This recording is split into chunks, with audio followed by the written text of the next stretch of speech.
हर साल की तरह इस साल भी स्टार्ट हो गया हमारे आईआईटी का जनरल चैंपियनशिप, जिसमें आईआईटी के हर एक ब्रांच एक दूसरे के आमने सामने आते हैं sports, tech and cultural events में। एंड इस साल के पिकुलियर रोबोट रेस इवेंट के लिए हमारे इलेक्ट्रिकल ब्रांच से बन रहे थे 3 रोबोट्स, जिसमें से बेस्ट रोबोट जाके कम्पीट करेगा बाकी ब्रांचेस के रोबोट्स के साथ। तो मैं इधर ज़ोरों शोरों से लग गया अपना रोबोट बनाने में। ओके, चल रहा है, बहुत धीरे चल रहा है पर चल रहा है। सो गाइस, इस मॉडल के रिस्पॉन्स से मैं इतना कुछ खुश नहीं था, तो अपन ने और एक मॉडल बना लिया। और इस मॉडल में पीछे लगा है मोटर एंड मोटर के साथ गियर, और स्लाइडर के साथ लगे हुए टीथ्स की वजह से ये बैक एंड फोर्थ मोशन करेगा। एंड गाइस, मैंने इस नए मॉडल के पार्ट्स भी प्रिंट कर लिए, एंड जब मैंने इसके डायनामिक्स एनालिसिस किया, I found some pretty shocking thing. This design is way more dynamically stable than this design. And how?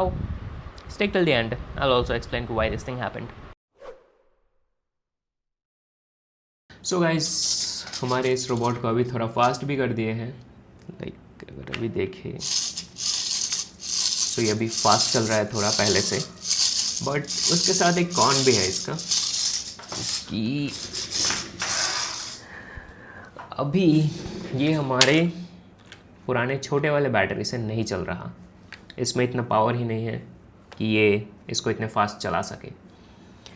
And अभी इसको पावर बैंक से पावर कर रहे हैं, बट अपने को एक छोटा बैटरी भी चाहिए। सो जाके एक छोटा सा बैटरी लेके आते हैं पहले। एंड गाइस, प्रोजेक्ट बनाते time most of us get stuck what components should we use and where to buy those. And this is where our sponsor JLCMC comes in. Your one-stop solution for all sorts of mechanical components.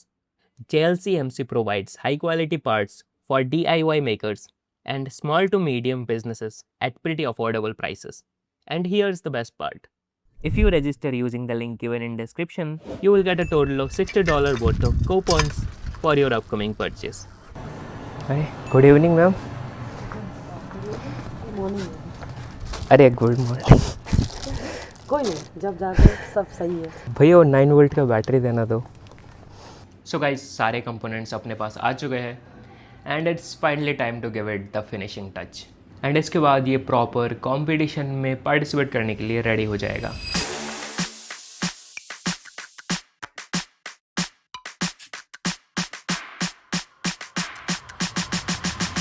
So guys, अभी हमारा robot हो चुका है ready, but अभी नए battery के साथ कुछ नए दिक्कतें आ गए हैं। सो बैटरी में अभी कुछ ज़्यादा ही पावर है एंड इसको थोड़ा कैलिब्रेट करना पड़ेगा अभी, आई गेस।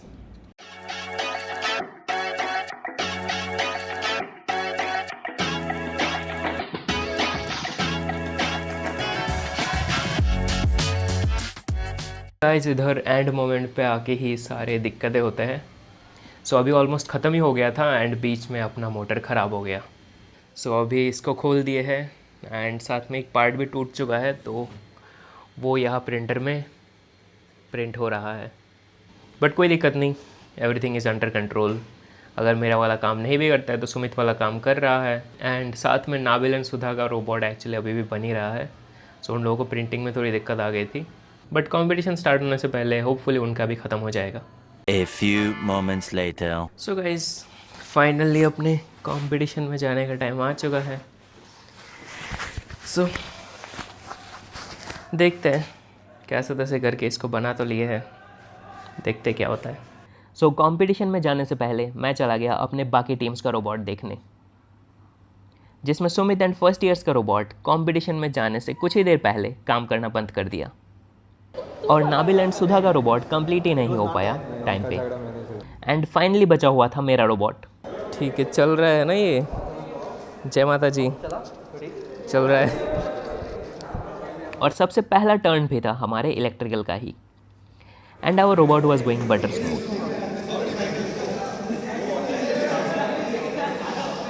2 मीटर बहुत ही मज़े मज़े में हमारा रोबोट रेंग रेंग के चला गया। एंड फिर आ गया इलेक्ट्रॉनिक्स एंड मेटलर्जी वालों का रोबोट, जो हमें अच्छी टक्कर दे रहा था। नाइस, ये आगे जा रहा है, but still we are ahead I guess. देखना पड़ेगा।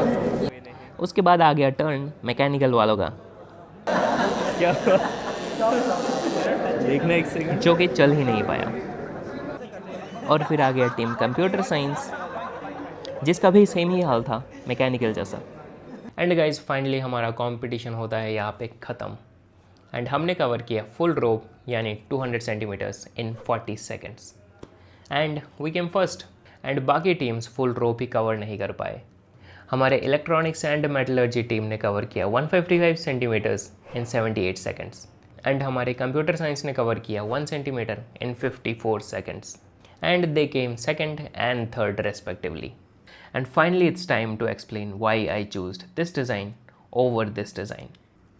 So both of these use same kind of motion to go forward, but if you look closely you can find some minute details. The motor has constant torque. So motor कितना force supply करता है slider पे, वो depend करता है slider के axis का distance motor से. So if you look here closely, जब हमारा robot expand कर रहा होता है तब motor and slider के बीच में distance ज़्यादा होता है, जिसकी वजह से कम फोर्स लगता है। एंड जब हमारा रोबोट कॉन्ट्रैक्ट कर रहा होता है, मोटर एंड स्लाइडर के एक्सिस के बीच में कम डिस्टेंस होता है, जिसकी वजह से ज़्यादा फोर्स लगता है। बट इस गियर वाले केस में मोटर एंड स्लाइडर के एक्सिस के बीच में कांस्टेंट डिस्टेंस है, जिसकी वजह से ऑलवेज कांस्टेंट फोर्स लगता है।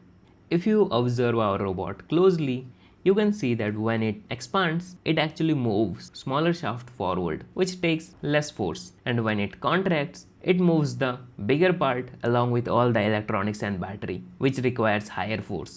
And this is why the variable force model is more efficient than in case of the constant force model. Hope you guys enjoyed this video. If you did, give it a thumbs up. Till then, bye-bye. Take care.